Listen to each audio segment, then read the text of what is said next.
6페이지 머릿말부터 하는데 이 책은 17, 18세기까지니까 18세기 후반까지 공자가 서약에 소개된 뒤에 공자에 대한 열광이 정점에 달한 시점을 주로 다뤄요. 근데 앞부분은 이제 그 이전에 그러지 않았다는 이야기는 은큼하게 표절해서 계속 공자를 써먹던 시대가 한 100년간 지속이 돼요. 그러니까 이제 100년 뒤에 노골적으로 공자를 말해도 안 잡혀가는 그 시대가 됐을 때는 노골적으로 공자를 숭배하는 이제 글들이 많이 쏟아진다.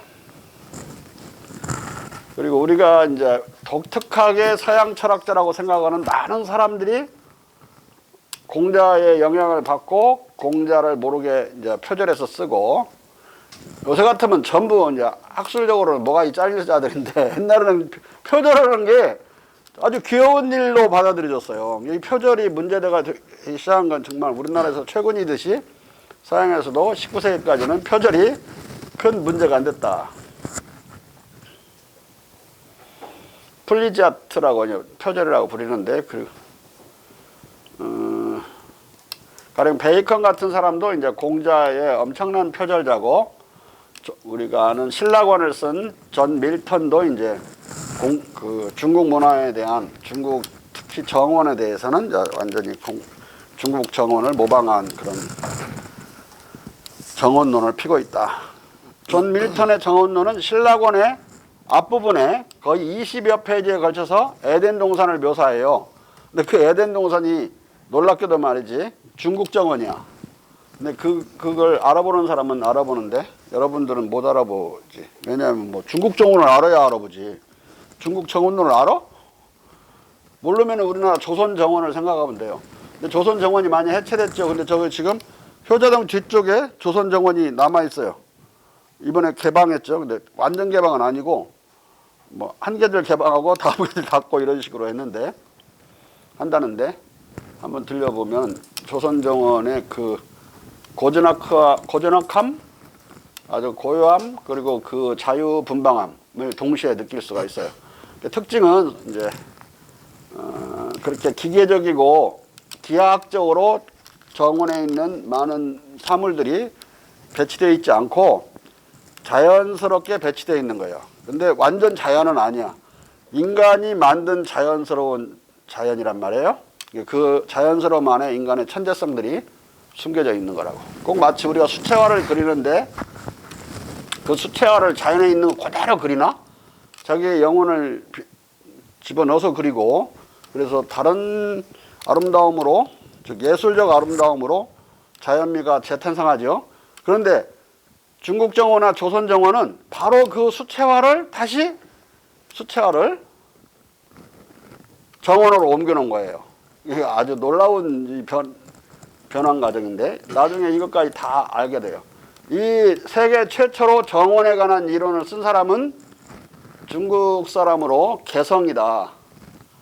개선할 때 개자에다가 일울성자. 그 사람이 쓴 책은 원야라는 책이에요. 원은 동산원자에다가 야는 야금할 때 도야할 때 야자 있죠. 이수변에 내 이름 태자 쓰는 거 도야라는 책인데 처음으로 그렇게 정원을 만들어 오던 그 전통 속에서 처음으로 이론화한 거예요. 근데 우리나라 말로 또 번역되어 있다. 내 조교하던 녀석이 말이야, 정원학을 한다고, 조원학인데, 조원술, 가드닝. 가드는 정원이고, 가드닝 그러면 조원학, 조원술이라고. 이놈의 자식이 저 시립대로 가버렸어요. 이런 걸 배워야 진짜 조원학인데. 어? 한때 이 중국 정원이 영국에 대유행을 하게 되는데 그 시발점은 존 밀턴의 신라권이다. 코미디 같지 않아요? 그 신라권이라는 것은 엄청난 기독교적인 그런 영감과 정신 속에서 쓰여진 시인데 그 시에 나오는 에덴 동산이 그 중국 정원이라는 게, 근데 내가 중국 정원이라고 나 혼자 그걸 발견해서 아, 요놈이 중국의 정원을 표절했구나 이러는 게 아니고 당시에 이미 케임브리지 공이라는 백작이 알아버려요 그걸. 오, 중국 정원이네. 딱 읽어보고 알아. 그 사람은 정원을 전문가적으로 연구하고 공부하는 사람이었거든요. 그러니까 숨길 수가 없는 거죠. 그리고 뉴 아틀란티스라고 하는 베이컨이 그린 과학기술 유토피아, 그야말로 사이언토피아라고 할 수 있는 그 나라를 뭐 토마스 모어가 유토피아라는 그런 이상국가를 그렸다면 과학기술로 완전히 자동화된 사회를 뉴 아틀란티스라는 이름으로 제목으로 베이컨이 그렸는데 그 소설이 중국을 미니에이처링한 걸로 축소한 걸로 이미 간파하는 사람이 그 당시에도 있었어요. 베이컨의 뉴 아틀란티스는 축소한 중국이네. 어? 그러니까 그 시대에도 또 예리한 눈들은 그대로 표절을 알아냈다. 내가 이제 그런 걸 보고서 오랜 세월 베이컨을 읽어도 그게 중국 것인지를 알 수가 없게 아주 교묘하게 크리에이티브하게 쓰여져 있어요. 이게 표절을 알아내기 힘들어.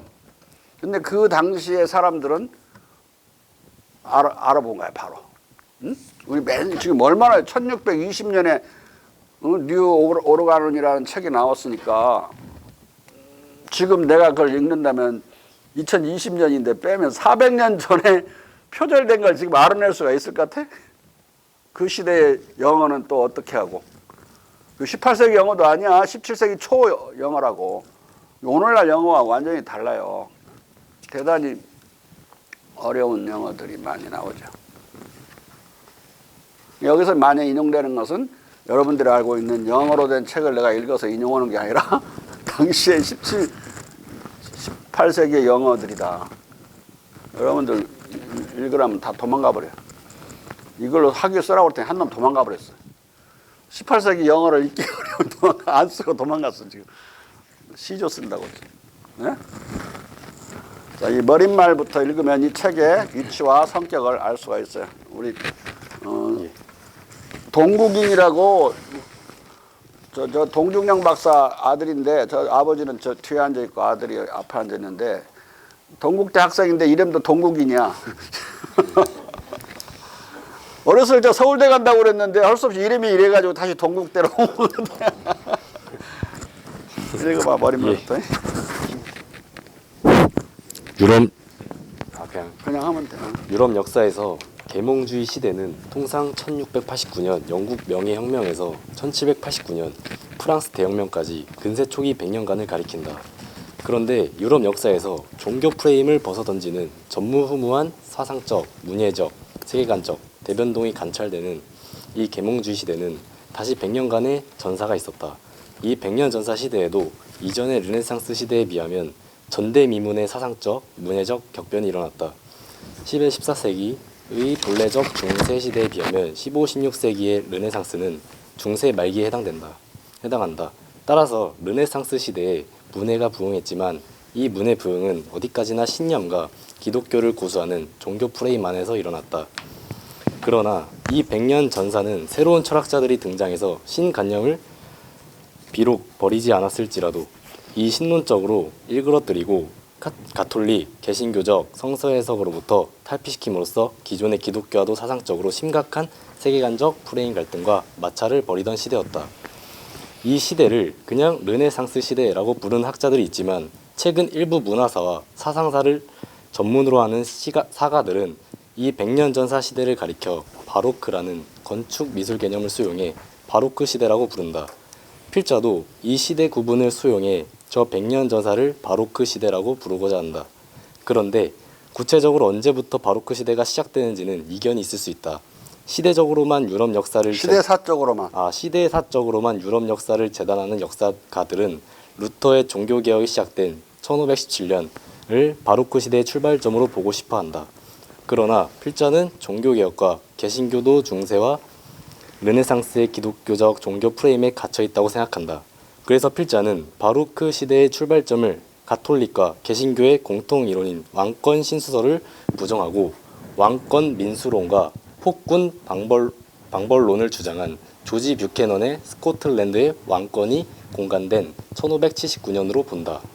이렇게 보면 바로크 시대는 1579년부터 1688년까지 100여년 시기이고 계몽주의 시대는 1689년부터 1789년까지 100년간의 시기이다. 1688년과 9년에는 명예혁명이 일어났죠. 1789년에는 프랑스 대혁명이 일어났어요. 100년간이요. 딱딱 어떻게 끊어지죠. 너 일부러 그 만든 거 아니야? 그냥 보니까 대사건들이 이렇게 100년간의 간격을 두고 200년간, 그러니까 합쳐서 200년간 공자 철학이 서구에서 관철된다. 완전히. 그러면서 근대라고 하는 새로운 시대가 열려요. 그러니까 서양에 있는 모든 근대성의 아이콘이나 그 프레임들은 공자 철학의 범주를 벗어나지 않고 그대로 그걸 서양식으로 재해석해서 실현한 것들이야. 그것이 다듬어지고 더 소피스티케이트 돼가지고 이제 우리나라나 중국으로 다시 들어온 거예요. 그래서 우리는 그것을 우리 몸에 거부 반응을 일으키는 걸로가 아니라 몸에 맞는 걸로 알고 열심히 배워요. 100년간 완전히 다시 서구를 다시 앞지르는 수준으로 가령 그 유교국가라고 지금도 유교국가라고 할 수 있는 싱가포르는 약 600만 정도 사는데 1인당 국민소득이 700만 달러 아니 7만 달러예요. 7만 달러. 그러니까 무슨 뭐 지하자원도 하나도 없는 데서 그 정도 발전한 거 보면, 그리고 유교국가들은 다 잘 살고 아마 이번 2020년을 코로나를 지나고 나면 한국이 아마 세계 4위나 5위로 올랐을 것이다. 실질 국민소득에 있어서 1인당 실질 국민소득은 이미 일본을 2018년부터 앞질렀죠. 이 오늘날의 세계의 패권 경쟁 관계가 있는데 하나는 미국과 중국의 패권 경쟁이고 다른 하나는 한일 간의 패권 경쟁이고 다른 하나는 독일과 영국 간의 패권 경쟁이다. 독일과 영국 간에는 영국이 EU에 가입을 했는데 거기에 들어가 있는 한 그래도 그 명실상부한 과거에 2차 세계대전 승전국이잖아요. 근데 그 승전국이 거기 EU에 들어있는 한 독일의 꼬북 노릇을 해야 돼요. 엄청 자존심 상해가지고 그 경제적으로 손해날지 모르지만 브렉시트를 하면 손해나더라도 그냥 자존심 지키려고 브렉시트를 하고 튀어나왔는데 영국의 현재 벤치마킹 대상 국가는 한국이다. EU 같은 거 한국은 가입하지도 않고 아무것도 않고 있는데 1대1 FTA를 맺어가지고 한국은 잘 발전하고 있지 않느냐. 영국도 그렇게 살 수 있다. 꼭 EU에 들어있어야 되는 거 아니다. 하면서 이제 튀어나갔는데 튀어나가니까 일본이나 기타 나라들은 런던에서 모든 사무실을 다 뺐어요. 대기업들 사무실을. 한국은 오히려 더 많이 진출해서 계약을 더 많이 했던 게 일본 놈들이 나간 자리에 다 한국 사람들이 계약했어. 오히려 영국은 브렉시트 속에서 다른 나라들은 뭐 조금씩 손해봤지만 한국은 오히려 이익을 보는 상황이다. 독일이 치고 올라와서 영국을 앞지르는데 영국은 인정하고 싶지 않은 그런 관계 속에서 갈등이 빚어지는 거고, 지금 우리가 일본을 완전 앞질렀는데 그걸 인정하고 싶지 않은 거죠. 일본 놈들이. 여기 저렇게 지금 한마디로 개지랄을 떠는 거예요. 그리고 원래 계산대로 보면 2020년에 중국의 GDP가 미국을 앞지르게 돼 있어요. 이 지금 앞지르는 순간에 미국 인정을 못 하겠다 이거지. 물론 1인당 국민소득이 아니라 GDP로. 미국이 19조 달러 정도, 중국이 2018년에 15조 달러 정도, 4조 정도 격차 지금 벌어져 있는데 2020년에 뒤집힐 걸로 골드만삭스든 뭐 모든 신용평가사들이 다 예측을 하고 있었거든요. 4, 5년 전부터 예측을 하고 있었어. 미국의 정권 담당자들 입장에서는 두렵죠. 지금 2020년 돼버렸잖아요. 뒤집힌단 말이에요. 이렇게 되면. 그러니까 온갖 지금 개지랄을 떨고 있죠. 그리고 우리나라를 자꾸 가담하라고 지금 하고 있어요. 대중국 봉쇄에 한국도 가담하라고 강력하게 요구를 하고 있는데, 근데 트럼프는 자기 발이 꼬였어요. 우리나라한테 방위비를 더 많이 내라고 그러면서 우리 뭐 가담하라면 우리가 하겠어요? 방위비를 꼭 0으로, 제로로 낮추든지 어려운 선택을 하라고 그러는데, 한국의 전략은 누가 물어봐서, 정부 사람이 물어봐서 그랬어요. 계속 고민한다고 해라. 계속 고민한다고. 그 말을 요청을 했으면 고민한다고. 뭐냐? 고민한다. 그러다 보면 이제 미국 대선도 다가오고 11월 5일이면 결판 나지 않겠어요? 바이든하고 두 개 공약을 비교해 보면 중국과의 패권 경쟁을 그렇게 사납게 하지 않겠다, 그런 조항이 들어 있어요. 그 민주당 공약 안에. 여전히 남중국해의 통항로는 확보하고 중국의 인권에 대해서는 신경을 쓰겠지만은 트럼프식으로 패권 경쟁을 참여시키지 않겠다. 세계가 불안하니까 이제 명분은 그렇게 돼 있어요. 뭐 정권이 바뀌어버릴 수도 있잖아요. 계속 고민하고 있는 척만 하고 있으면 그걸 섣불리 결정할 문제는 전혀 아니다. 자, 이렇게 봐. 이 두 시대에 거듭된 사상적, 정치적 격변과 격돌은 모두 공작 철학과 중국 문화의 충격으로 인해 기존의 기독교적 종교 프레임이 일그러지거나 깨져나가면서 일어난 것이다. 이 200여 년 동안 유럽과 영국에서는 문화, 예술, 사조가 격변하고 근대 철학으로서의 계몽 철학이 흥기했다. 이 책에서 17, 18세기 영국의 공자 숭배와 모럴리스트들은 바로크 시대와 계몽주의 시대의 영국의 문화, 예술 사조와 계몽 철학을 다룬다. 사상가로 보면 조지 뷰캐넌으로부터 프란시스 베이컨, 존 밀턴, 존 웹, 리처드 컴벨랜드, 윌리엄 템플, 아이작 보시어스, 나다엘 빈센트, 존 록, 나다나엘 빈센트, 존 록, 셰프스베리, 존 트랭커드와 토마스 고든, 매슈 틴틀, 데이비드 슌, 아담 스미스까지 15명의 영국 사상가들을 공자 철학이 끼친 영향의 관점에서 분석한다. 이 15명의 사상가들은 희그와 토리를 가리지 않고 바로크, 계몽주의 시대 영국의 현실 정치를 직간접적으로 주조한 인물들이다. 희그당은 지금 영국 노동당을 가리키고, 이 당시에는 자유당을 가리켰고, 자유당을 이어서 노동당이 이제 탄생하는 거니까, 토리당은 보수당이다. 오늘날 보수당. 오늘날도 근데 희그, 토리 그렇게 써요. 컨서바티브 파티라는 정식 명칭을 사용하는 언론은 별로 없다. 그냥 토리가 반대했다 그렇게 말하고, 휘그가 찬성했다 이런 식으로. 레이버 파티라고 쓰는 경우는 진짜로 공식 문서에서만 쓰는 거예요. 자, 이 책 근대 영국의 공자 숭배와 모럴리스트들에 앞서 나온 공작 철학과 서구 계몽주의의 기원. 이게 원래 근데 휘그나 토리는 상대 정당에서 아주 나쁘게 부른 말이거든요. 지금 국민의 힘이라고 그러는데 딴 데서 다 국민의 짐이라고 그러죠. 그런 식으로 나쁘게 부른 이름이 고유한 이름이 됐어. 서로 지금 오래되고 400년이 넘는 이름이 됐어요. 어? 국민의 짐을 국짐당이라고 그러는 까지 줄여서 말하던데. 자. 네, 앞서 나온 공작 철학과 서구 계몽주의의 기원은 공자와 맹자의 정치, 도덕, 경제 철학, 엽적, 구준, 황종이 등의 경제 이론, 17, 19세기 신상계층의 개신 유화, 11, 18세기 중국과 극동제국의 정치 경제사, 유교 문명과 공자 철학의 서천, 그리고 유교 문명과 공자 철학의 문화적, 사상적 충격으로 인한 서구 계몽주의의 태동과 기원 등을 추적해 세밀하게 규명하고 일반적으로 정리한 것이다.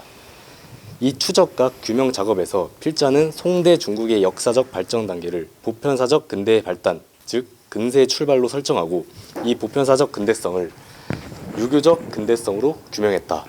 그리하여 공작 철학과 서구 계몽주의의 기원은 극동의 정치 경제 발전을 거듭 동맹의 정치 경제 철학으로 환원시켜 분석한 다음 16세기 중반부터 유교 문명을 서양에 최초로 전하기 시작한 포르투갈 무명 시의 중국 보고, 페르난 멘데스 핀토의 중국 보고들과 핀토의 편력, 갈레오티 페레이라의 중국 보고, 가스파르 다 쿠르지의 중국 풍물론, 라다의 공식 중국 보고서, 에스칼란테의 중국 항해론, 멘도자의 중국 제국의 역사, 발리냐뇨 산데의 로마 교황청 방문 일본 사절단 등을 소개했다.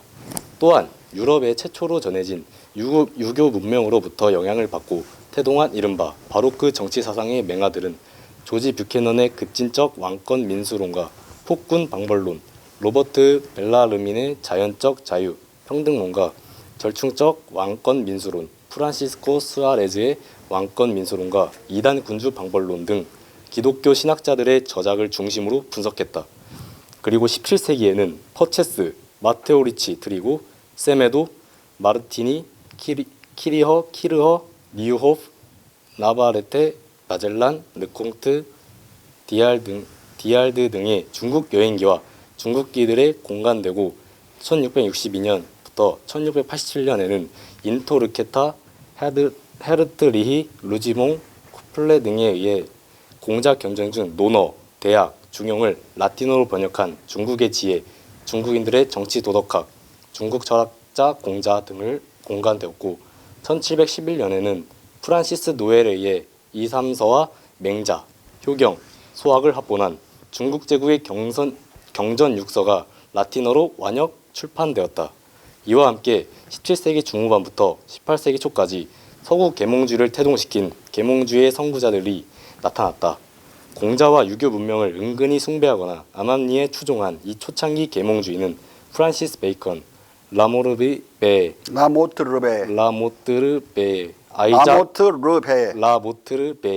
아이작 보시어스, 존 많이 웹, 띄어 있기를 라모트르베라고. 라모트르베예, 라모트르가 아니라 라모트 라모트, 띄고 르베. 라모트르베예, 아이작 보시어스, 존 웹, 마루 스피노자, 리처드 컴ber랜드, 윌리엄 템플, 나다나엘 빈센트, 사무엘 폰 스펜도르프, 피에르 벨, 존 로크, 고트프리트 라이프니츠 등 12인의 도덕 철학과 정치 철학을 중심으로 일반론적으로 분석 정리했다.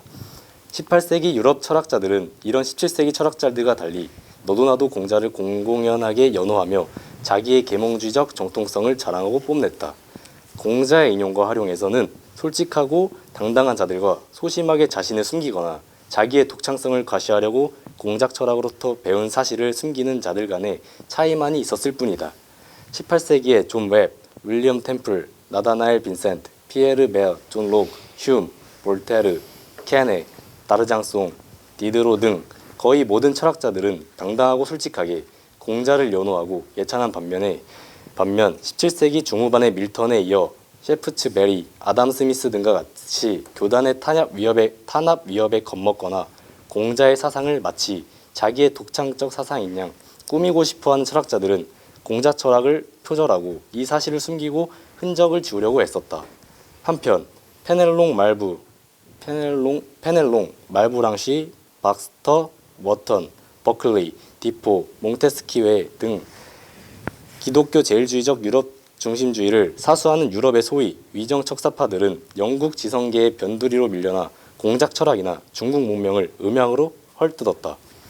이 책에서는 영국의 시누아즈리, 즉 중국풍 문예, 공예, 예술가, 공작 철학의 영향을 받은 영국의 계몽주의적 모럴리스트들의 사상을 정밀 분석한다. 집중적이고 구체적인 분석 대상이 된 철학자, 문필가들은 앞서 열거한 15명보다 훨씬 더 많은데 뷰캐넨, 베이컨, 밀턴, 웹, 템플, 보시어스, 에디스, 포프, 체인버스, 월폴, 버젤, 셰무엘 존스, 골드스미스, 퍼시, 비센트, 로크, 셰프츠베리, 허친슨, 틴틀, 트랭커드, 고든, 휴м, 스미스, 그리고 위정척사파로 박스터, 워턴, 버클리 등 성직자와 노예상 출신인 삼류소설가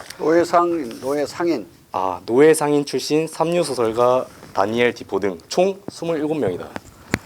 계몽주의의 흥기와 융성을 각국별로 나눠 강론하는 첫 저작으로 이 17, 18세기 영국의 공자 숭배와 모럴리스트들은 영국에서 구체적으로 어떤 계기로 그리고 어떤 경로로 계몽주의가 태동하고 발달하게 되었는지를 분석 규명한다.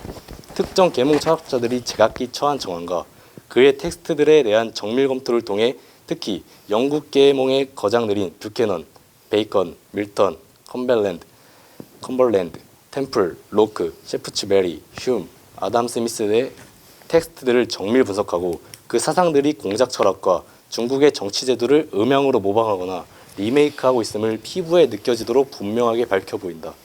그리하여 이 책은 그리스와 기독교로부터 유래한 서구 고유의 이념으로 착각하거나 오해하는 뷰캐넌, 밀턴, 로크의 자연적 자유평등 사상과 폭군 방벌론 및 혁명, 저항권 이론, 흉과 아담 스미스의 자유시장론, 셰프츠베리와 스미스의 탈종교적 세속적 본성 도덕론 등이 모조리 극동산이라는 것을 규명한다.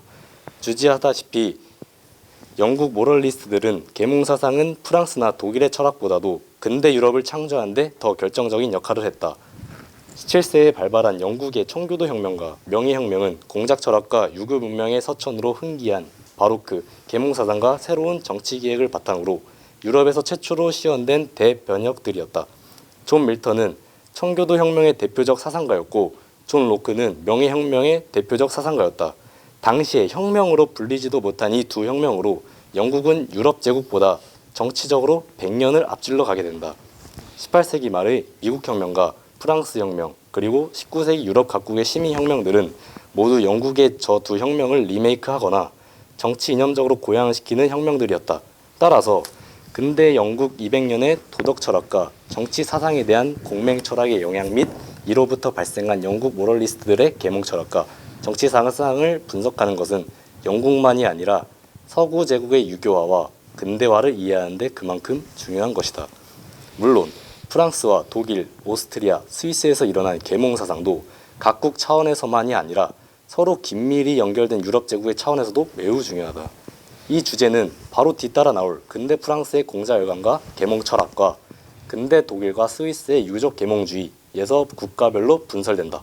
그리하여 초창기와 절정기의 서구 계몽주의에 대한 전반적 논의와 국가별 분설은 앞서 나온 공작 철학과 서구 계몽주의의 기원과 이 책 17, 18세기 영국의 공자 숭배와 모럴리스트들 그리고 뒤따라 나올 근대 프랑스의 공자열강과 계몽 철학, 근대 독일과 스위스의 유교적 계몽주의, 공자와 미국의 건국 등 5권의 저작을 통해 완결된다.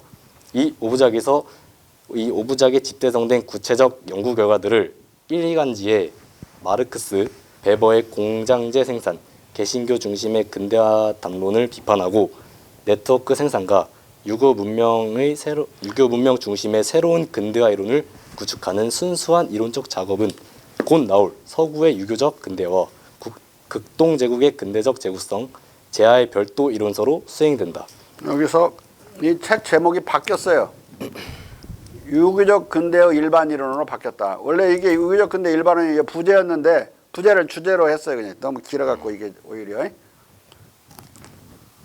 이 책은 배 사장 언제 나와? 11월. 너무 책을 많이 써갖고 좀 인터벌을 두기 위해서 뒤로 뺐어. 응? 방법이 없었어. 자. 끝으로 이 책의 일부 내용과 관련해 미리 밝혀둘 것은 뷰캐넌, 베이컨, 웹, 컴벌랜드, 템플, 보시어스, 빈센트, 로크 등 8명의 17세기 철학자들에 대한 논의를 공작 철학과 서구 계몽주의 기원 하편에서 전개된 논의와 분석을 요약 정리하고 보완한 내용으로 채웠다는 점이다. 이 철학자들에 대한 선행적 논의를 원용한 것은 17, 18세기 영국의 200년 철학을 하나의 완결체로 엮어야 할 서술 구조상의 이유에서 또 독자들이 영국 근대 철학의 일관된 전체상을 이 책의 일독만으로 다 알 수 있게 하기 위해서 필요했다. 그러니까 이 앞서 나온 이미 지난 학기까지 다룬 책의 일부가 이것과 중첩된다 이 말이에요. 그냥 이건 여기서 다룰 때 건너뛸 거예요. 예? 건너뛰고 우리 대학원생들은 각자 읽도록. 아니면은 중복되니까. 자, 읽어. 예. 필자는 극동 지식인들이 이 일련의 저작을 통해 극동과 극서 간의 수백 년 동안 지속되어 온 문명 패치워크, 즉 동서 문명 간 짜집기와 접붙이기 현상을 깊이 이해해서 공작 철학의 세계사적 위력을 제대로 평가하고 유교 문명에 대한 열등의식을 완전히 극복할 수 있기를 충심으로 기원한다. 아무쪼록 극동의 학자들, 문예인들, 그리고 정치가들이 극동 문명에 대한 자부심을 회복하고 미래를 향해 비상하는 학술 연구와 정치를 펼칠 수 있기 바랄 따름이다. 자, 30이 아니네. 서론으로 들어가면 24페이지. 반 페이지 이걸 비우고 이렇게 책을 만들어야지. 이걸 목차하고 붙여놔 버리면 돼, 배사장. 반 페이지를 띄라고 종이 아끼려고 그래. 자, 서론. 예. 서론. 사상에 대한 논의는 명확한 시대 구분을 전제한다. 정치 사상이 시대사와 가리되어 서술일 때 수많은 오해와 착각이 유발되기 때문이다. 이런 이유에서 영국의 근대 사상을 논하는 이 글에서도 먼저 시대 구분을 명확히 하고 나서 논의를 시작하고자 한다. 유럽의 정치 사상에서 계몽주의 시대는 보통 1689년 영국 명예혁명으로부터 1789년 프랑스 대혁명까지 100년간을 가리킨다. 그런데 유럽에서 종교 프레임을 벗어던지는 전무후무한 정치 사상적, 문예적, 전 세계관적 대변동이 관철된 이 계몽주의 시대에 앞서는 약 100년간의 시기에는 계몽 시대를 준비하는 피어린 전사가 전개되었다. 유혈이 낭자하던 17세기의 이 100년 전사에서도 이전 르네상스 시대와 대조적으로 전대미문의 정치적 격변과 사상적, 문예적 용트림이 일어났었다. 14세기에는 본래적 중세 시대이고 15, 16세기의 중세 말기는 르네상스 시대다. 르네상스 시대의 인간 중심의 문예가 소생했다. 하지만 이 문예 부흥은 여전히 신개념과 기독교 신앙을 고수하는 기독교적 종교 프레임 안에 갇혀 있었다. 그러나 이 100년 전사의 17세기는 비록 신관념과 기독교 신앙을 버리지 않았을지라도 벌써 신개념을 이신론적으로 변형시키고 처절한 교리 논쟁을 통해 기존의 가톨릭적 성서 해석을 전투적으로 바꾸고 루터, 칼뱅주의 개신교 교리를 한없이 세분화시킴으로써 기존 교회 체제와도 사상적으로 심각한 갈등과 마찰이 일반화된 시대였다. 예전에는 이 시대를 그냥 르네상스 시대라고 불러왔고 지금도 그렇게 부르는 이들이 남아있다. 하지만 최근 문화 사상사를 전문으로 하는 일부 사가들은 17세기의 이 100년 전사 시대를 가리켜 바로크 시대라고 부르기 시작했다. 이것은 17세기에 유행한 건축 미술 풍조였던 바로크 개념을 원흉에 붙여진 시대 명칭이다. 바로크 건축은 르네상스 균형, 조화, 대칭, 논리, 필연과 대립되는 기괴함, 불균형, 기상천외함, 비논리, 궤변, 우연 등으로 특징 지어진다. 바로크는 원래 일그러진 진주를 뜻하는데 바로 바로크 시대의 특징과 비유적으로 부합되는 면이 없지 않다. 이런 까닭에 필자도 이 문화 일그러진 진주인데 기독교를 진주라고 할 때 이제 더 이상 기독교를 옛날에 믿던 식의 일사불란한 방식으로 해석하거나 그러는 시대가 아니라 막 자기들 마음대로 일그러뜨려서 해석하는 시대다. 17세기가 상당히 부합되는 이름을 붙여놓은 거죠. 자. 이런 까닭에 필자도 이 문화 사상가들의 이 새로운 시대 개념을 수용해 저 100년 전사 시대를 바로크 시대라고 부르고자 한다. 그런데 구체적으로 언제부터 바로크 시대가 시작되는지는 이견이 있을 수 있다. 시대사적으로만 유럽 역사를 재단하는 역사가들은 루터의 종교개혁이 시작된 1517년을 바로크 시대의 출발점으로 보고 30년 전쟁을 종결하고 신구교의 대타협을 이루어낸 베스트팔렌 종교 하약이 체결된 1648년을 종착점으로 보고 싶어 할 것이다. 그러나 종교개혁과 개신교의 종교, 정치사상도 중세와 르네상스의 기독교적 종교 프레임에서 한치도 벗어나지 못하고 그대로 갇혀 있었고 종교전쟁은 국제적 차원에서 1648년에 종결되었지만 국내에서는 가령 1689년 영국에서 개신교 귀족들이 가톨릭 군주를 몰아낸 명예혁명 시기까지도 계속되었다. 그러니까 개신교 대귀족들이 카톨릭을 믿는 제임스 2세를 몰아냈단 말이야. 일종의 국내적으로 종교 내전이야. 자기들과 종교가 같지 않다는 이유로 임금을 몰아냈으니까. 제임스 2세는 찰스 2세의 동생인데 찰스 2세는 찰스 1세 그 이전에 목이 잘렸던 영국 내전에서 잘렸던 그 사람 왕의 아들인데 찰스 2세도 카톨릭 믿었어요. 그런데 찰스 2세는 나이가 많아서 곧 죽을 거라고 생각해가지고 영국 귀족들이 참고 있었어요. 그런데 제임스 2세도 이제 왕이 됐을 때는 나이가 많아서 그리고 딴 게 공주밖에 없는 상황이었어. 그것도 사생아 공주, 옹주지. 그런데 그것을 참고 견디고 있었는데 새로 얻은 왕비로부터 아들이 태어났어요. 1688년 한 7월경에 3개월 뒤에 이게 앞으로 계속 이제 카톨릭 세상이네. 그렇게 절망스럽게 생각하고 10월 달에 영국의 대귀족들이 토리와 휘그를 가리지 않고 물밑에서 음모를 꾸며가지고 네덜란드 오렌지공을 불러들여가지고 그 네덜란드 군대로 자기 왕을 치도록 만든 사건이 명예혁명이에요. 아주 불명예스러운 혁명이죠. 근데 그걸 보면 외국 군대로 자기 나라 왕을 치는 거 보면 아직 민족주의라는 게 생겨나지 않았던 시대를 우리가 볼 수 있고, 종교전쟁을 하는데 더 급급했던 시대죠. 국제적 종교전쟁은 끝났지만 국내적으로는 계속되고 있는 거예요. 그리고 그것을 혁명이라고 부르지도 않았고 1688년의 사건이라고 주로 불렀고, 역사가들도 100년간 그렇게 부른다. 100년 뒤에 명예혁명이라고 부른 건 프랑스 사람들이 그렇게 불러주었고, 오늘날에서 영국 사가들은 명예혁명이란 말을 20세기 들어서야 쓰기 시작했어요. 왕을 어떻게 했느냐? 지들이 추방해놓고 방벌해버렸단 말이에요. 해놓고는 왕위를 버렸다라고 표현을 그렇게 계속 100년간 그렇게 표현했어요. 왕권으로부터 왕의 권력을 대부분을 대귀족이 차지해서 왕이 딴짓을 못하게, 뭐 카톨릭이 아닌 프로테스탄트를, 이제 오렌지공은 프로테스탄트였거든요. 그런데 성공회는 아니었어. 네덜란드 프로테스탄트였던 거죠. 네덜란드 프로테스탄트는 두 종류가 있습니다. 하나는 칼뱅니스트와 하나는 루터주의자인데,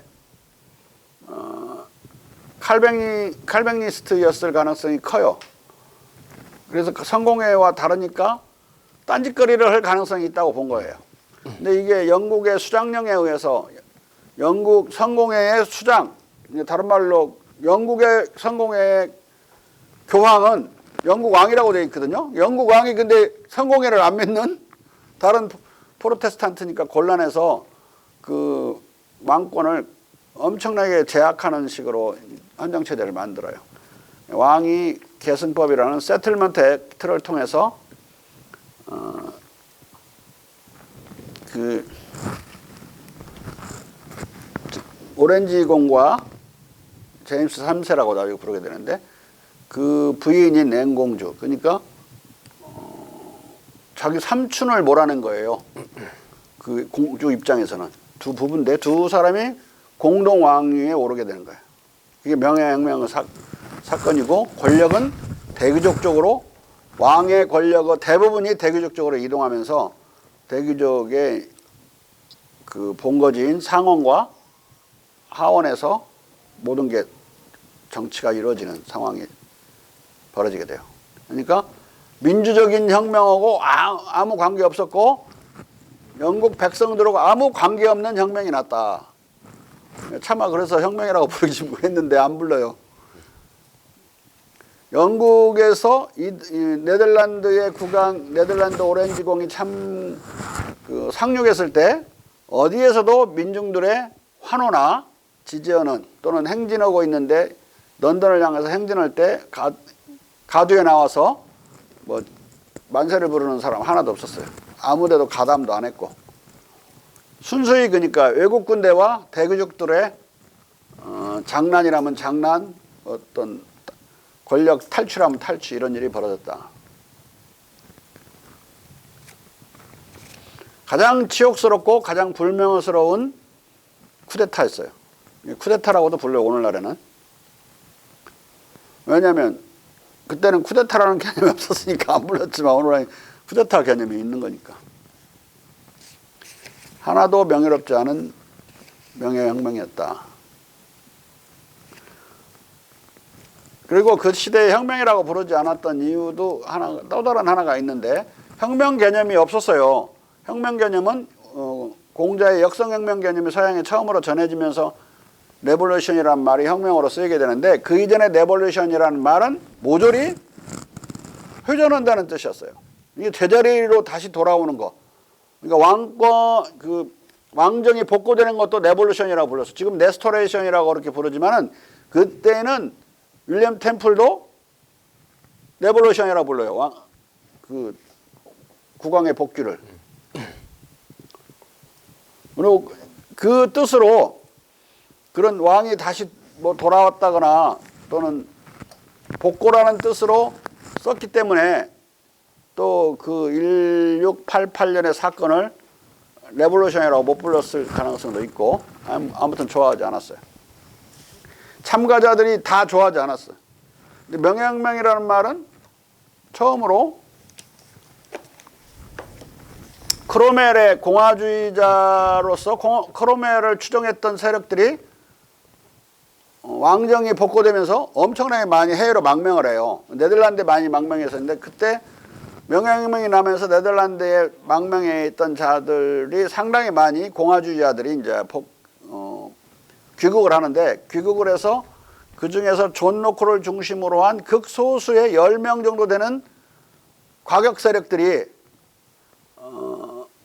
있었는데, 그들이 거기서 몇 명이 하원의원에 당선돼요. 하원의원에 당선돼 가지고 그 중에 한 사람이 명예혁명이라고 하면서 선서를 해요. 이게 최초로 명예혁명이라는 말을 쓴 건데, 다음에는 그런 말 쓰지 말라고 주의 경고를 당해 거기서. 어? 그 한 사람이 쓴 말이 지금 오늘 명예혁명의 이름이 된 것도 우여곡절이 엄청나게 100년간 있었던 거죠. 최초로 명예혁명을 공식적으로 책으로 쓸 때 쓴 사람들 아까 말한 대로 프랑스 사가들이었다. 프랑스 사가들. 자. 1640년에서 1660년의 영국 청교도 혁명도 순수한 정치, 사회혁명으로 볼 수 없고, 루터주의와 칼뱅주의를 신봉하는 청교도 종파, 즉 칼뱅주의 개신교가 청교도를 탄압하던 영국국 교회의 수장 찰스 1세를 타도한, 즉 이단 군주를 파문한 종교전쟁의 성격도 강하게 띠고 있었다. 여기서 칼뱅주의 개신교가 청교도를 탄압했다는 말이 아니라, 청교도는 영국 교회가 탄압해서 꾸며주는 말이야. 지금 잘못되어 있는 것처럼 읽으면 안 돼요. 칼뱅주의와 청교도는 같은 말이야. 영국 칼뱅주의자들을 청교도라고 부른다, 다른 말로. 그런데 네덜란드에도 칼뱅주의가 있었고 스위스에도 칼뱅주의자들이 있었죠. 이들은 청교도라고 안 불러요. 그냥 개신교. 프랑스의 칼뱅주의 개신교는 뭐라고 부르는지 아는 사람? 옳지. 프랑스의 칼뱅주의자는 유그너라고 불렀다. 청교도라는 말은 영국의 고유한 말이고, 그 청교도는 1620년대 이런 때 벌써 탄압이 시작돼 가지고 어려워서 메이플라워 1620년대에 사람들을 시국하죠. 그 다음에 거기서 더 청교도들은 늘어났는데 더 견딜 수가 없어 가지고 청교도의 상당수가 하원의원들이 돼요.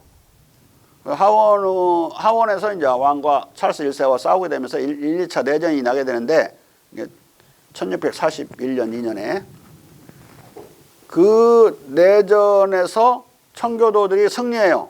청교도 혁명이라고 부른다. 그 수장은 크로멜이었어요. 공화정을 세워요. 찰스 1세 목을 쳐버리고 크로멜 공화정이라고도 부르고. 그런데 크로멜 공화정은 그런 민주공화정이 아니었다. 귀족들이 정치를, 왕만 없으니까 공화정이라고 부르는 거고, 귀족들이 정치를 다 도맡아서 하는 거니까 귀족 공화정이라고 그래, 그걸. 근데 귀족 공화정 밖에는 그때는 몰랐어요. 왜냐면 로마로부터 내려오는 공화정이란 그 자유시민, 즉 노예주들만 하는 공화정이니까, 자유시민은 곧 귀족이나 다름없는 시대였단 말이에요. 노예 아니면 시민이었으니까 시민들은 다 귀족인 셈이야. 노예는 한 800만 되는데 시민은 한 30만 정도밖에 안 되는 그런 시대니까. 그것을 이어받아서 하니까 이제 다 귀족공화국이었고, 그 당시에 동시에 존재했던 귀족공화국들은 대표적으로 네덜란드가 귀족공화국이었고, 네덜란드 귀족공화국은 240년간 지속된다. 그리고 이탈리아에 있는 작은 도시들은 베니스를 비롯하여 제노와 뭐 나폴리 이런 데는 작은 도시들의 작은 공화국들이 있었다. 작은 귀족 공화국들이 도시공화국으로 존재했다. 그러니까 그 비슷하게 네덜란드를 본따서 크로멜도 귀족공화국을 세우는 거예요. 자, 공화국은 그러면 몇 개가 돼? 몇 개야 이제?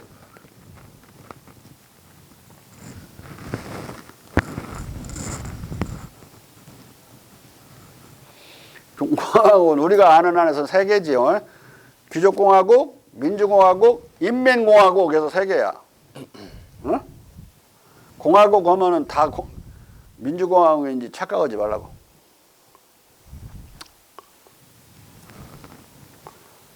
읽어봐. 그리고 1688년에서 1689년의 명예혁명도 국교의 토리와 개신교 휘그가 연합해 네덜란드 외국군대를 불러들여 가톨릭 군주 제임스 2세를 이단 군주로 몰아 파문한 일종의 국제적 종교내전이었다. 또한 그즈음 프랑스에서는 30년간의 종교내전, 위그노 전쟁을 종지시키고 위그노에게 일정한 범위에서 종교활동을 허용한 앙리 4세의 낭트 칙령이 1685년 루이 14세에 의해 폐기되고 위그노에 대한 종교 탄압이 재개되었다. 그래서 위그노들을 장날 성 바르톨로메오 18일 장날에 완전히 막 1만 명 정도를 도륙해버리는 사건도 벌어지고 그러거든요. 그러니까 그런 사건 이후에는 위그노들이 해외로 뿔뿔이 망명해 가는데 독일로 많이 망명해요. 독일은 깔뱅이스트들이 아니었지만 이제 루터리스트들의 개신교인데 그들 개신교들이니까 다 받아들여요.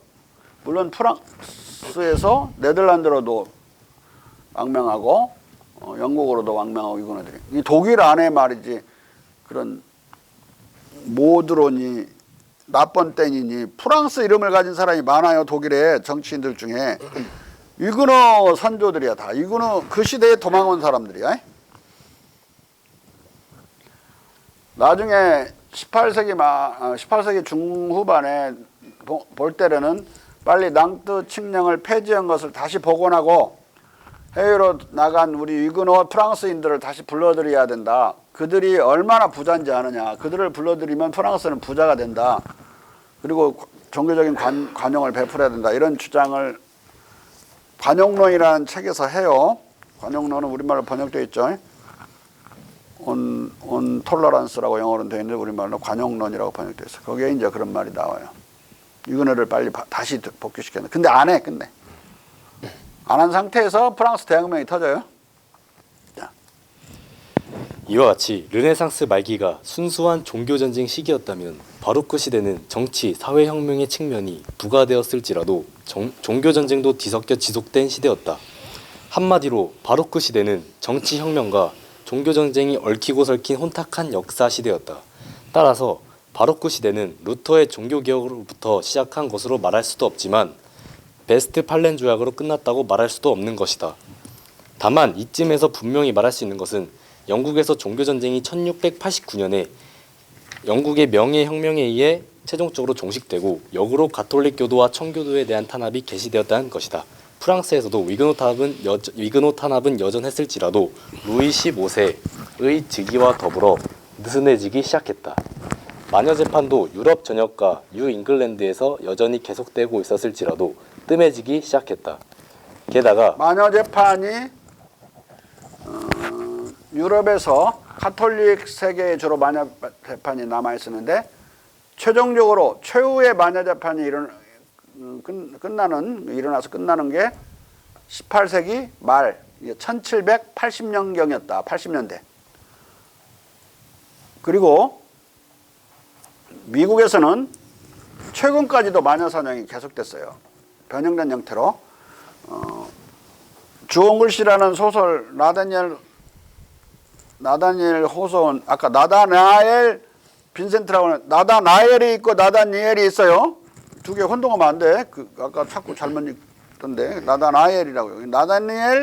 나다니엘 호소원의 주홍글 씨라는 책에서 이제 그 종교 재판을 통해서 여자를 막 묶어놓고 막 그러죠. 그 바람 좀 피웠다고 주홍글 씨로 써가지고 스칼릿 레라라고 그러는데 레드 레러가 아니라 스칼릿이라고 빨간색을 표현하면 우리나라 홍등가 그런 뜻의 빨간색이에요. 스칼릿이란 말 좋은 말 아니야 영어로. 따라서 그러면 안 된다. 어떤 술집을 갔더니 말이야 술집 이름이 스칼릿이라고 해놨어. 그래서 스칼릿이 무슨 뜻인지 알고 빨간색 아니에요? 빨간색은 빨간색인데 홍등가라고 이렇게 써놓고 막 그러는 거야. 네. 스칼렛은 그런 섹수얼한 그런 성을 사고 파는다는 의미에서만 쓸 때 스칼렛이라는 말을 빨간색 뜻으로 써요. 그런데 묘사되어 있는 것처럼 그게 이제 17세기 후반에 마녀 재판을 다룬 거예요.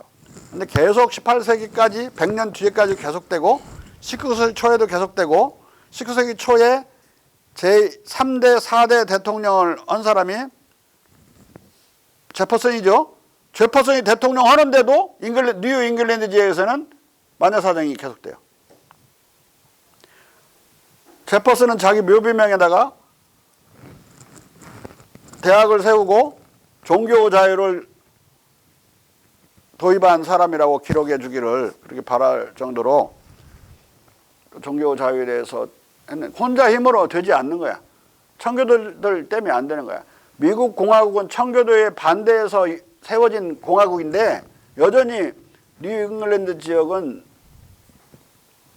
6개 주를 말하는 거야. 동부에 있는 6개 주.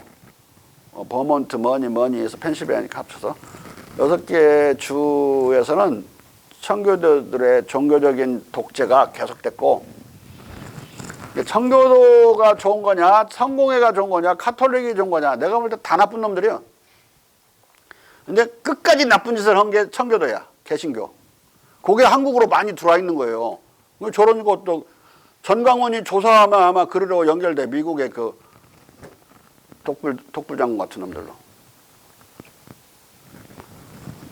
루터리스트들은 그들도 나름대로 독재적인 측면이 있지만 그렇게까지 심하지 않아요. 이게 칼뱅니스트들이 엄청난 독재가 심해요. 칼뱅니스트들이.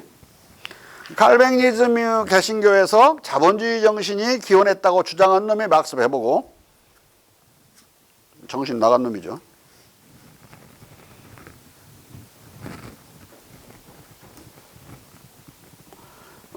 이자와 이윤과 이득을 정당화를 하지 않고 거꾸로 카톨릭은 부당하게 그 죄악시하고 성경책은 다 죄악시예요. 그런 이자나 이런 거 받아먹는 거, 또 이윤을 버는 거, 남겨고 파는 거 다 죄악시한다고.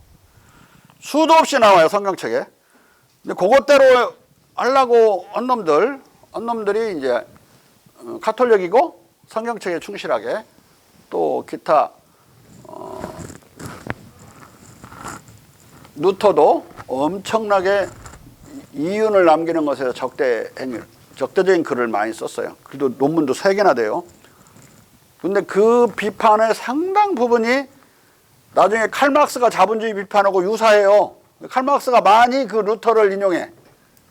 자본론 일본에서 특히.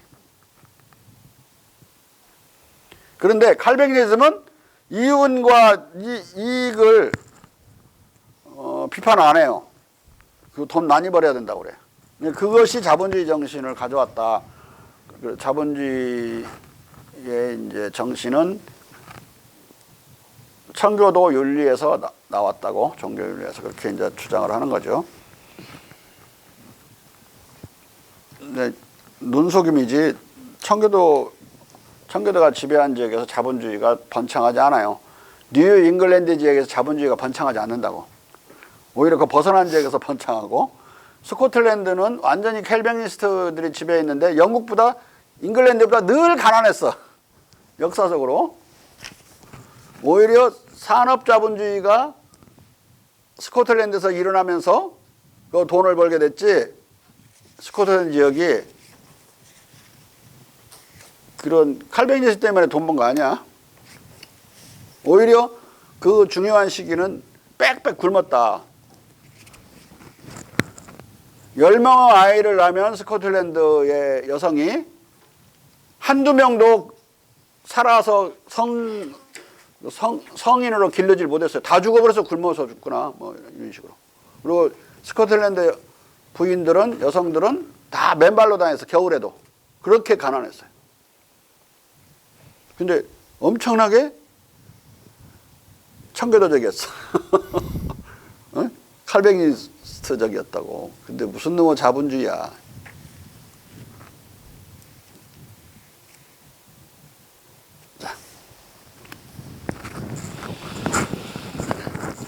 게다가 볼테르는 1763년 보편적 관용을 요구하는 관용론으로 잔존하는 종교 탄압과 종교 갈등, 잔존하는 마녀 사냥에 최후의 이격을 가했다. 그러므로 종교전쟁의 종말이 계시되는 연도를 기술적으로 1688년으로 잡는 것은 가하다고 할 것이다. 그리고 바로크 시대의 출발점은 루터의 종교개혁 개시 시점으로 보는 견해를 물리치고 조지 뷰캐넌의 스코틀랜드의 왕권이 공간된 1579년으로 보는 것이 적절하다고 생각한다. 뷰캐넌은 이 책에서 신구교의 공통 이론인 왕권 신수설을 분쇄하고 새로이 왕권 민수론을 주창하고 기독교 교리로부터 거의 순화된 폭군 방벌론을 수립함으로써 마침내 신구교의 이단 군주파 문론을 뛰어넘었고, 이후 수아레즈, 밀턴, 그로티우스, 로크 등의 인민 주권론과 폭군 방벌론은 뷰캐넌을 표절해서 이리저리 변형시키는 식으로 암암리에 계승했기 때문이다. 수아레즈는 가톨릭 인민에 의한 이단 군주, 그러니까 이 뷰캐넌의 이 책을 읽거나 책 제목을 쓰거나 뷰캐넌에 대한 이름을 쓰거나 그러면 전부 감옥을 보내거나, 에? 그 고생을 시키고 학교에서 대학에서 캠브리지, 옥스브리지라고 그러죠. 쫓아내고 막 그러던 시대인데, 그런데 어떻게 이 사람의 사상을 알았느냐. 수면 밑으로 이런 사람들이 표절해가지고 유사한 사상을 뷰캐넌 이름을 안 쓴 상황으로 이제 쭉 계속 존 밀턴도 막 쓰고 그랬기 때문에 결국 다 알려져요.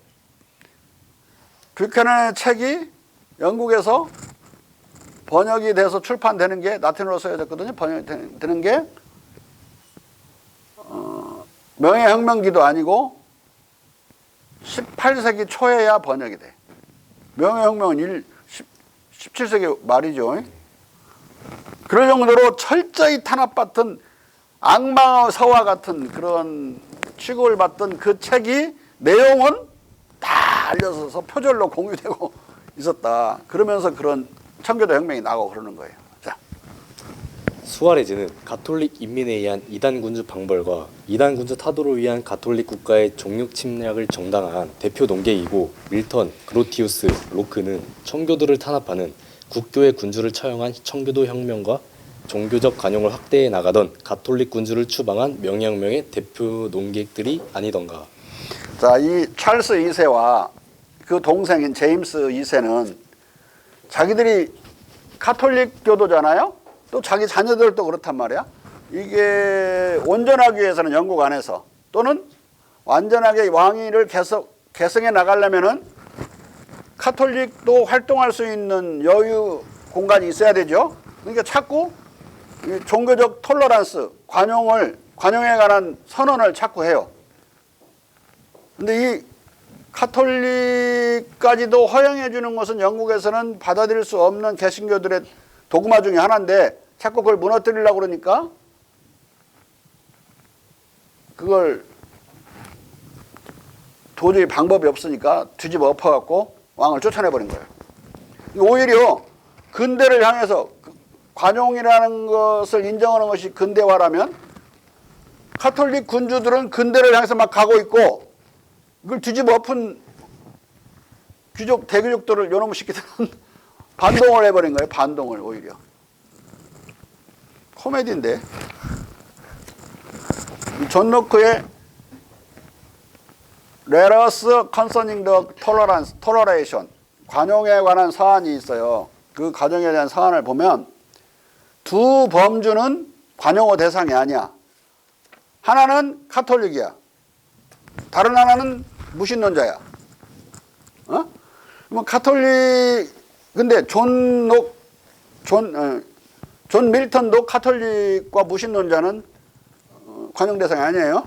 그러니까 존 밀턴 걸 그 100년도, 150년 뒤에도 그대로 이어받은 거지. 그러니까 모든 종교를 관용하는 이 유교적 관용론은 이 영국에서 자라나지 않아요. 그런데 피에르 벨이라고 하는 네덜란드에 있는 위군어, 프랑스에 도망온 거죠. 그 교수는 피에르 벨은 모든 종교를 관용하고 무신론자까지 관용하는 그런 입장을 펴요. 근데 존 노크는 둘이 친했거든요. 피에르 벨하고. 그 제자는 존 노크의 가정교사 제자는 셰프스벨이라고 하는 백작이에요. 그 백작하고 피에르 벨은 더 친했어. 근데 여기는 휘그란 말이에요. 휘그. 존 노크도 휘그에 속하고 휘그당파라고 봐야 되죠. 거기 뭐 당적이 있고 그런 게 아니라 자기가 신념을 휘그에 갖고 있으면 휘그당이요. 근데 그 피에르 벨의 관용론은 모든 종교와 무신론까지 종교를 하는 무차별적 관용론이었다. 공자, 맹자의 종교나 사상에 대한 관용은 무제한적 관용론이고, 구별하기 위해서 내가 무차별적 관용론이라고 피에르 벨의 관용론을 이름 붙여줬어요. 그리고 볼테르의 관용론은 보편적 관용론이라고. 공맹의 관용론은 무제한적 관용론이야. 왜 무제한적이냐? 불관용 종교, 다른 종교를 용납하지 않는 종교가 카톨릭인데 카톨릭도 관용을 해주거든요. 관용해주는 정치적인 논리는 대단히 정교해요. 이것들이 불관용 종교인데 힘이 약할 때는 그런 짓거리를 못 할 것이다. 상당히 힘이 강해졌을 때는 얘네들이 이제 그 짓을 하려고 할 텐데 별 걱정거리가 아니라고 그래요. 왜냐하면 상당히 강화돼서 신도를 중국 안에서 많이 얻을 때까지는 다른 종교와 마찰이 계속 일어나지 않겠어? 그리고 신도를 얻는 신도 확보 경쟁도 벌어지고, 그러다 보면 저희들도 중국의 관용 문화에 적응하지 않을 수 없을 것이다. 그러면 절차 탁마돼 가지고 중국에 있는 다른 종교처럼 다른 종교를 용납하는 그런 식으로 그들이 세력이 강화됐을 때는 이미 변해있을 거라고 봐요. 잠깐. 강의 중입니다. 또 있네 가자. 어디까지 있냐? 그 피에르 벨의 거기에는 무신론자까지 들어있어. 근데 만약에 존 노크의 관용론을 우리가 그대로 오늘날 실현한다고 하면 공산주의자들 다 뒤졌죠? 무신론자니까. 그다음에 카톨릭. 지금 개신교가 많아, 카톨릭이 많아. 응? 이탈리아 카톨릭, 프랑스 카톨릭, 스페인 카톨릭, 포르투갈 카톨릭, 남미, 중미 다 카톨릭이야. 걔네들 다 죽었어요. 그러면은 누구를 위한 관용론이야? 저희들 프로테스탄트 몇 천만을 위한 관용론이니까 웃기는 관용론이죠. 근대적인 형태로까지 종교 자유가 오기에는 아직 멀은 거예요. 근대적인 종교 자유는 종교 자유임과 동시에 우리 헌법에 되어 있는 건 종교로부터도 자유로 인정하는 거예요. 첫째, 우리 헌법에 있는 종교 자유 조항은 종교를 믿거나 안 믿을 자유야. 일단 첫 번째가. 두 번째, 종교를 믿더라도 어느 종교를 믿을 것인가를 선택 자유로 할 수 있는 자유야. 그 다음에 국교를 인정하지 않는 자유야. 국교를 인정해서 특별한 물질적 혜택을 안 주더라도 이름으로라도 국교를 인정할 수 없도록 되어 있어요. 헌법 해석은 다 그렇게 되어 있다. 그 다음에 그 모든 종교에 대해서 공평하게 대우해서 돈을 나눠주는 건 좋지만 그걸 불공평하게 불균등하게 돈을 나눠주는 것도 종교 탄압으로 봐요. 우리 헌법에 의해서. 그 정도까지 오려면 존 노크의 관용론은 말만 관용론이지, 응?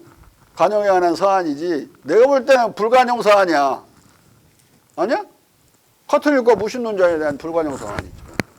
그러면은 그들이 콤푸시안 유학자들을 관용했을까?